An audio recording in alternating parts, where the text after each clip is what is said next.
Hello, in this video I'm going to show you how to remove search from home screen.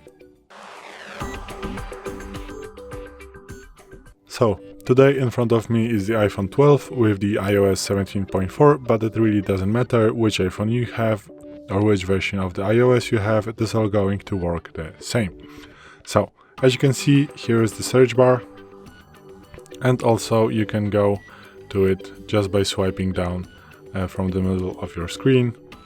As you can see, these are the same actions, and I don't see a reason why you should have the search bar here. Maybe you would like to, but in my opinion there is no reason. So to turn that off, you want to go to the settings, then you want to go to home screen and app library, and here you have search show on home screen. So you just want to turn that off just by clicking this little button, and now no longer you are going to have the search bar, you are only going to get the 3 dots, as you can see right now.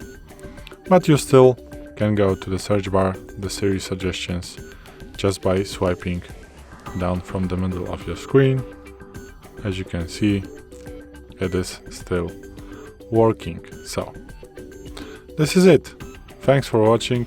I hope this video helped you. If it did, please leave a like and consider to subscribe to our channel. Bye!